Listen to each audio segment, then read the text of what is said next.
रुक करेंगे बड़ी और अहम खबरों का। ये देखिए तस्वीरें हम आपको दिखा रहे हैं, गाजियाबाद की तस्वीरें हम आपको दिखा रहे हैं, जहां राष्ट्रपति द्रौपदी मुर्मू एक कार्यक्रम में शिरकत करती हुई नजर आ रही हैं। साथ में रक्षा मंत्री राजनाथ सिंह और उत्तर प्रदेश के उप मुख्यमंत्री केशव प्रसाद मौर्य भी मौजूद हैं। ये तस्वीर हम आपको दिखा रहे हैं, एक कार्यक्रम में शिरकत करने पहुंची हैं राष्ट्रपति द्रौपदी मुर्मू। समाज के प्रति, समाज के मार्जिनलाइज्ड कम्युनिटी के प्रति अपनी इस जिम्मेदारी को समझते हैं। आप सब देख पा रहे होंगे कि हमारे प्रधानमंत्री के नेतृत्व में आज देश की स्वास्थ्य व्यवस्था ने एक नया रूप लिया है। पहले जहां इलाज गरीब के लिए एक चिंता का कारण होता था, अब वही इलाज उसके अधिकार के रूप में उसके दरवाजे तक पहुंच रहा है। हमने यह सुनिश्चित किया है कि भारत का कोई भी गरीब किसी भी बीमारी के कारण अपने जीवन की उम्मीद न खोए। इसके लिए आयुष्मान भारत के माध्यम से देश के 10 करोड़ परिवारों को हर वर्ष 5 लाख रुपए तक का स्वास्थ्य बीमा कवच भी प्रदान किया गया है। और अब तो 70 वर्ष से अधिक उम्र के सभी वरिष्ठ नागरिकों को भी इस योजना में शामिल किया गया है, ताकि जीवन के उस पड़ाव में जब देखभाल की सबसे अधिक आवश्यकता होती है, तब सरकार एक संरक्षक के रूप में उसके साथ खड़ी रहे। साथियों, इसके साथ साथ प्रधानमंत्री जन औषधि केंद्रों के माध्यम से आम जनता को अत्यंत किफायती दरों पर जेनेरिक मेडिसिन उपलब्ध कराई जा रही हैं। आज गांव-गांव में लोग इन केंद्रों से लाभान्वित हो रहे हैं। स्वास्थ्य के क्षेत्र में हमने इसके अलावा एक मजबूत इंफ्रास्ट्रक्चर तैयार करने पर भी विशेष बल दिया है।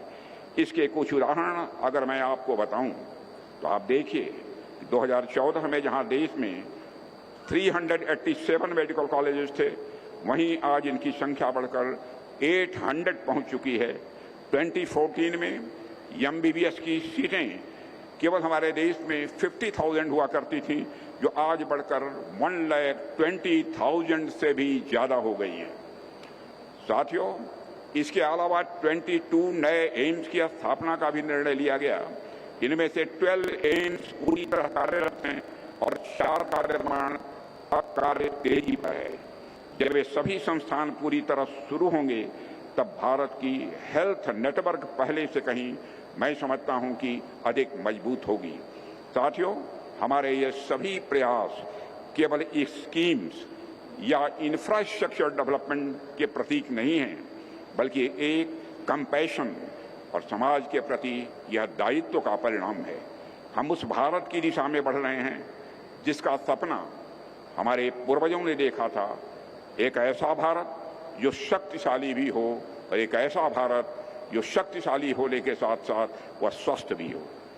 हमारा हर कदम, हर नीति, हर प्रयास इस देश के गरीब, वंचित और ग्रामीण जनमानस को समर्पित है, क्योंकि हम मानते हैं जब भारत का हर नागरिक स्वस्थ होगा, तभी भारत भी सशक्त होगा। आज हम सब उस दिशा में काम कर रहे हैं कि हमें 2047 तक भारत को एक विकसित राष्ट्र की श्रेणी में लाकर खड़ा करना है। जाहिर सी बात है, कोई भी राष्ट्र अगर इतने बड़े लक्ष्य को लेकर चल रहा है, तो उस लक्ष्य की पूर्ति के लिए हमारे नागरिकों का स्वास्थ्य ठीक होना यह बहुत ही आवश्यक है। इसके लिए हर नागरिक व्यक्तिगत स्तर पर तो प्रयास करता ही है, लेकिन समाज और सरकार को भी इस दिशा में प्रयास लगातार करते रहना होगा। मुझे यह देखकर खुशी होती है कि असोरा समूह इस दिशा में सकारात्मक प्रयास कर रहा है। जहां भक्ति है हर शब्द में, कथाओं में छिपे हैं दिव्य रहस्य और ज्योतिष देता है जीवन को दिशा। धर्म से जुड़ी हर बातों को जानने के लिए हमारे चैनल स्तुति को सब्सक्राइब करें। चैनल पर जाने के लिए इस लिंक पर क्लिक करें।